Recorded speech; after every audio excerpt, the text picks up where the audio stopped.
Right guys, welcome back. We've got a bit of a different video today to what we've had previously.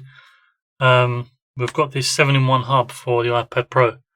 Now, the reason I'm showing everyone this one is because I've actually switched my main editing rig and work station to the iPad Pro 2018 model, not the 2020 model. And I'm finding the machine very capable of doing everything I need it to do. So I got this hub because without a hub, it's very difficult to actually do anything on the iPad Pros because you only have the USB-C port at the bottom. And obviously when you need to connect USB cables and stuff and memory cards from the camera, it can become difficult. So if we take a look inside the box, this is how it comes.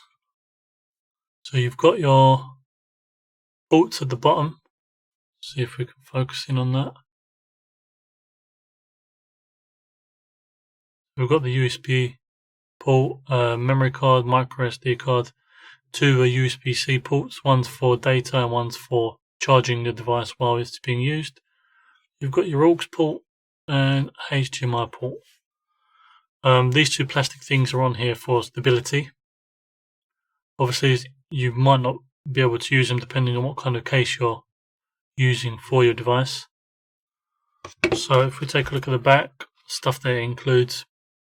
So USB-C input supports power delivery at max 60 watts. So that actual power delivery can support up to 60 watt, which is pretty good considering a lot of the other ones I've seen can only support up to 45 watt or some even less than that. USB-C input data transfer up to 480 megabytes. So that's obviously the data port one.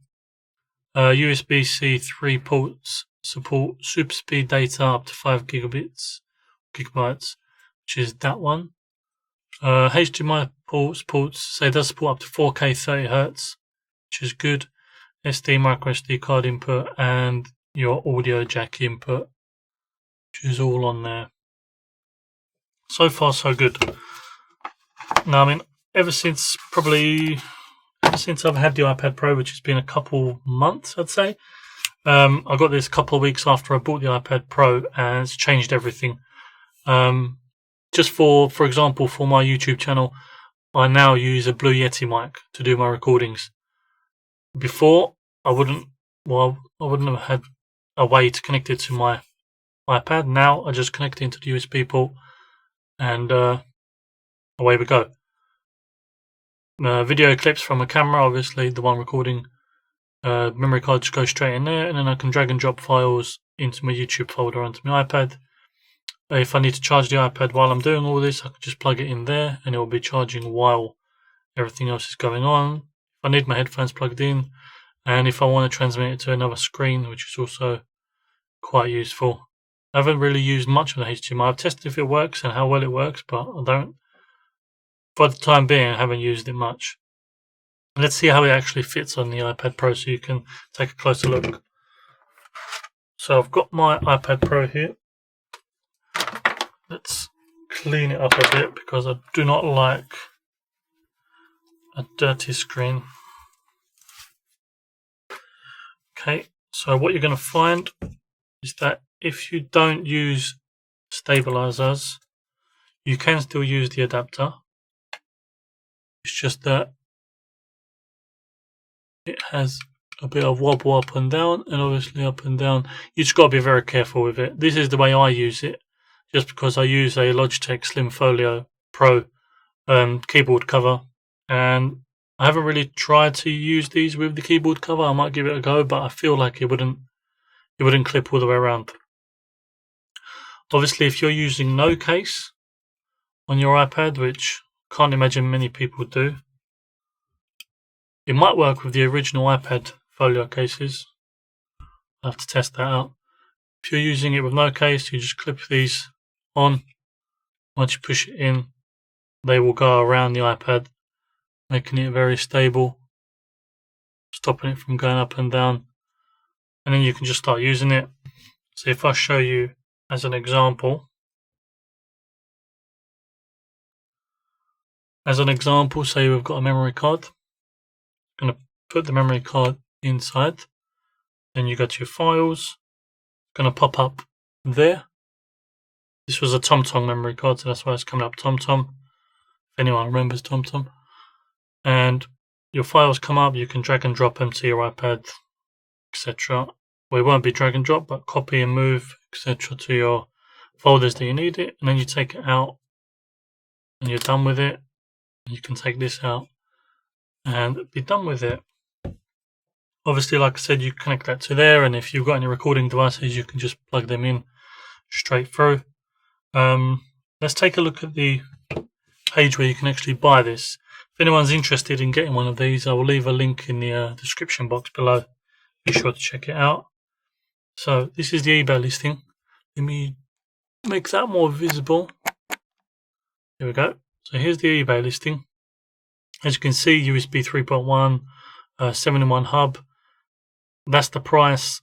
I believe I paid $23.67.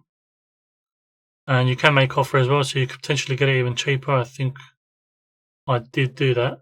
It does come from China, as most things do.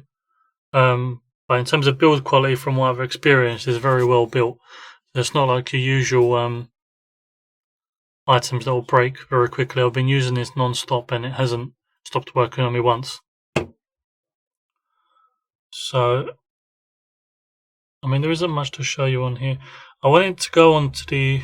So apparently you can use it with the folio case. It's got a photo there.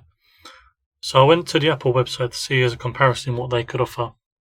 This is the only thing I could find. And this is a hub just with USB-C 3.0, 4 ports of them.